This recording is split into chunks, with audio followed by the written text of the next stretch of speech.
तो गाइस कैसे हैं आप सब लोग। बीस्ट टेम्परर के एपिसोड 147 के साथ हाजिर हूं। तो लास्ट एपिसोड के एंड पे हमने देखा था कि मां ल्यू फेंग उसे कहता है कि तुम इस मड फिश के साथ यहाँ पर बॉन्डिंग कर लो और साथ ही अपने ब्रदर को भी इस बारे मत बताना, क्योंकि वो तो यहाँ पर मड फिशेस का दीवाना है और वो तो यहाँ पर पूरे शहर में जाकर ढिंडोरा पीट देगा। तो मिस बाई उसे कहती है अच्छा ठीक है, मैं अपने ब्रदर को भी इस बारे में नहीं बताऊंगी। साथ ही उसे कहती है ठीक है, ये सीक्रेट हम दोनों के दरमियान में रहने वाला है कि हम दोनों यहाँ पर अकेले आए थे और अकेले आकर हम लोगों ने एक मड फिश को पकड़ लिया। तो मां ल्यू फेंग सोच रहा था कि पता नहीं यहाँ पर क्या सोच रही है, मुझे लगता है ये फिर से यहाँ पर किसी डेट के बारे में सोच रही है। इसी के साथ ही उसे कहती है कि ठरकी कहीं के तुम यहाँ पर मेरी तरफ से इस तरह घूर कर क्यों देख रहे हो, क्या मैंने यहाँ पर कुछ गलत कह दिया या फिर तुम्हें यहाँ पर मेरे बारे में कुछ और सोचती हो या फिर तुम मेरे बारे में कुछ और सोच रहे हो। ल्यू फेंग उसे थैंक यू बोलता है, साथ ही वहां पर शर्मा रहा था। तो फिर साथ ही उसे कहती है कि अब यहाँ पर बातें करना बंद करो और इसी के साथ ही वो आगे बढ़ती है, अपनी रिंग को ओपन करती है और उस फिश को अपने साथ बॉन्डिंग में ले लेती है और साथ ही उस फिश को उठाती है और कहती है तो फाइनली अब यहाँ पर मेरे पास भी एक मड फिश आ गई। यहीं पर से नेक्स्ट सीन जो होता है हमें घर का दिखाया जाता है, जहाँ पर यंग मास्टर बाई जो होता है वो बेहोश पड़ा होता है,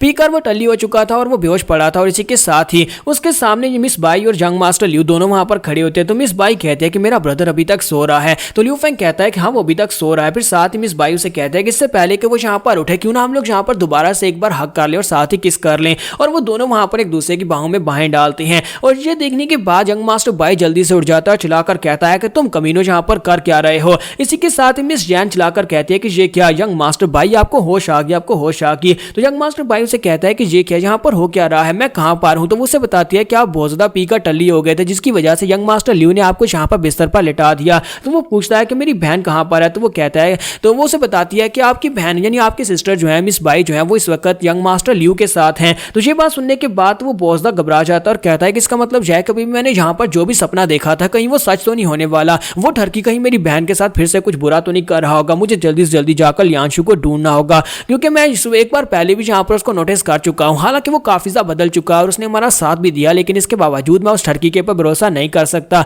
वो मुझे इतनी ज्यादा पिलाकर मुझे बेहोश बिस्तर के ऊपर लिटाकर मेरी बहन के साथ कुछ गलत ना कर रहा हो। तो जैसे ही वो भागता हुआ बैल्कनी के पास पहुंचता है, इसी के साथ ही उसे बाहर से आवाज आती है। ल्यू फेंग कहता है देखा अब ये पहले से काफी बड़ा हो गया है। तो मिस बाई उसे कहती है कि हाँ ये तो काफी ज्यादा बड़ा हो गया है। तो मां ल्यू फेंग उसे कहता है कि ये काफी ज्यादा वार्म भी है, क्या तुम इसे छूना चाहोगी। तो ये बात सुनने के बाद यंग मास्टर बाई जो होता है पता नहीं वहां पर क्या अपना ही सोच रहा होता है, वो कहता है कि जी यहाँ पर क्या करने की कोशिश कर रहा है, वो मेरी बहन के साथ कुछ गलत कर रहा है। और इसी के साथ ही वो जल्दी से भागता वहां पर से बाहर निकलता है और बाहर निकलते ही वो बिल्कुल कुछ देखता भी नहीं है और इसी के साथ ही वहां पर से किक मारने के स्टैंस में आगे बढ़ता है। जबकि मां ल्यू फेंग जो होता है वो मिस बाई के स्नेक के ऊपर हाथ रख के खड़ा होता है और उसे कहता है कि हाँ तुमने तो यहाँ पर इसको बहुत ही अच्छे से इवॉल्व किया है, ये वाकई में काफी ज्यादा बड़ा हो गया है। लास्ट टाइम मैंने जब इसे इंटीग्रेशन स्टेज में जब मैंने इसे इवॉल्व करवाया था तब ये इतना बड़ा नहीं था। और इसी के साथ ही मिस बाई पीछे की तरफ घूमती है और कहती है कि ब्रदर तुम यहाँ पर क्या कर रहे हो। तो मां ल्यू फेंग पीछे की तरफ घूमता है और उसे कहता है कि ट्यांशु ये देखो तुम जहाँ फाइनली यहाँ पर होश में आ ही गए। लेकिन जैसे वो पीछे घूमता है इसी के साथ उसके मुंह पर किक पड़ती है और वहां पर बैम होती है। और उसके बाद यंग मास्टर बाई उसे कहता है कि प्लीज मुझे माफ करना, थोड़ी देर पहले जो कुछ भी हुआ था।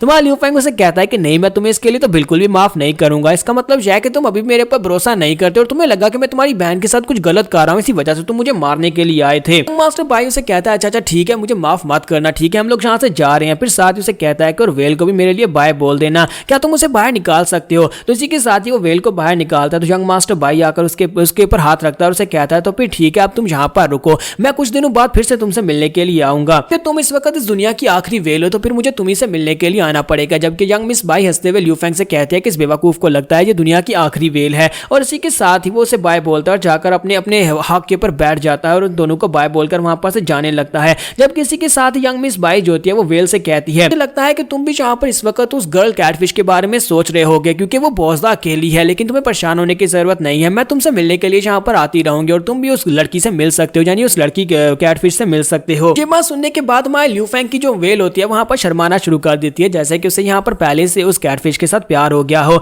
तो मिस बाई उसे कहती है कि लेकिन जब मैं यहाँ पर आऊंगी तब तुम्हें यहाँ पर मुझे बहुत ही अच्छे से वेलकम करना होगा, लेकिन अपने मास्टर को मनाओ कि मुझे यहाँ पर आने की इजाजत दे। तो मां ल्यू फेंग कहता है कि यहाँ पर क्या हो रहा है, तुम लोग यहाँ पर आपस में सेटिंग किए जा रहे हो जबकि ये मेरा बीच और मुझसे इजाजत तो ले लो। बाई उसे कहती है कि अगर तुम चाहो तो तुम मेरी फिश से मिलने के लिए आ सकते हो, यानी कि वो तुम्हारी गर्लफ्रेंड बन सकती है अगर तुम उससे मिलने के लिए हमारे बाई फैमिली में आओगे। कैटफिश जो होती है वहां पर उसके साथ हाथ मिलाकर डील कर लेती है कि ठीक है मैं तुमसे मिलने के लिए आऊंगी। तो मां ल्यू फेंग वहां पर सोच रहा था कि इन दोनों में आपस में सेटिंग हो गई है और उसके बाद यंग मास्टर बाई जो होता है उन्हें बाय बोलकर वहां पर से जाने लगता है और मिस बाई वहीं पर ल्यू फेंग के पास ही खड़ी होती है। लेकिन इसी के साथ वो फिर से वापस आता है और उसे कहता है कि तुम यहाँ पर क्या कर रही हो इस ठरकी के साथ, चलो जल्दी से यहाँ पर मेरे साथ चलो। और वो दोनों वहां पर से चले जाते हैं। उनके वहां पर से चले जाने के बाद मां ल्यू फेंग सोच रहा होता है कि अब जबकि यहाँ पर हमने दूसरी कैटफिश को भी बचा लिया है तो फिर हम लोग यहाँ पर वेसल्स के खिलाफ फाइट में और भी ज्यादा स्ट्रांग हो चुके हैं। वेसल्स को इस बारे में नहीं पता होगा, उन्हें लगता है कि उन्होंने सारी की सारी वेल को मरवा दिया, लेकिन अब हमारे पास यहाँ पर अपर हैंड है, हम लोग यहाँ पर वेसल्स के खिलाफ इस फाइट को जीत सकते हैं। फातिमा ल्यू फेंग कहता है कि मैंने वेल के जो नए स्किल को अनलॉक किया है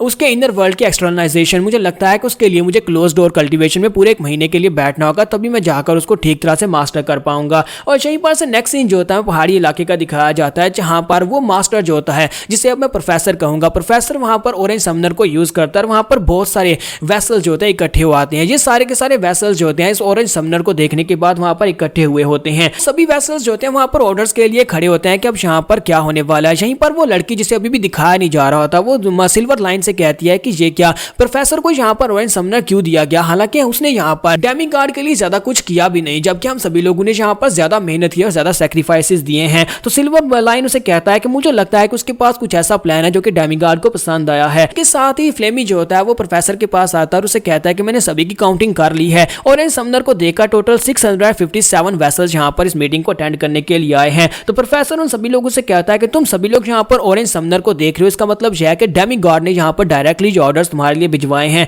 तुम सभी लोग जो हो यहाँ पर हमेशा से छुप कर बैठे हुए थे, कब से तुम लोग यहाँ पर छुप कर इस दिन का इंतजार कर रहे थे और फाइनली तुम सभी लोगों को यहाँ पर बुलाया गया है। मैं तुम सभी लोगों के साथ यहाँ पर अपने प्लान को शेयर करने वाला हूँ। उसी के साथ ही प्रोफेसर उन लोगों से कहता है कि मैं यहाँ पर तुम्हें ज्यादा डिटेल्स तो नहीं बताऊंगा, तुम सभी को यहाँ पर मिशंस दिए जाएंगे, तुम्हें उन मिशंस को पूरा करना होगा। मेरे यहाँ पर तुम सभी के सामने ऑरेंज समनर को लेकर आने का मकसद ये है कि मैं तुम्हें ये बताना चाहता हूँ कि डेमीगार्ड बहुत ही जल्दी वापस आने वाले हैं। और ये बात सुनने के बाद वो सभी लोगों को झटका लगता है, वो कहते हैं क्या वाकई में डेमीगार्ड वापस आ रहे हैं। तो प्रोफेसर उनसे कहता है कि हाँ यहाँ पर वो वापस आने वाले हैं, लेकिन उनके यहाँ पर आने से पहले हमें यहाँ पर कुछ मिशंस को पूरा करना होगा, हम सभी को यहाँ पर मिलकर काम करना होगा, तभी हम लोग यहाँ पर डेमीगार्ड के वापस आने के लिए रास्ता खोल सकेंगे। तो वो सभी लोग इस बात से बहुत ज्यादा खुश होते हैं। एक कहता है कि मैं तो यहाँ पर ये सोच रहा था कि मैं यहाँ पर मेरे मरने के बाद ही डेमीगार्ड यहाँ पर वापस आएंगे, लेकिन ये तो खुशी की बात है कि मेरे मरने से पहले वो यहाँ पर आ जाएंगे। फाइनली वो दिन आने वाला है, सभी लोग बहुत ज्यादा खुश होते हैं। जबकि इसी के साथ उनमें से एक फैमिली जो होती है वो कहती है प्लीज हमें माफ करना, हम लोग यहाँ पर बीच में बोलना तो नहीं चाहते, लेकिन हम लोग इस फाइट का हिस्सा नहीं बनेंगे। सभी लोग उनकी तरफ घूर कर देखते हैं कि अब ये लोग बीच में क्या कहना चाहते हैं।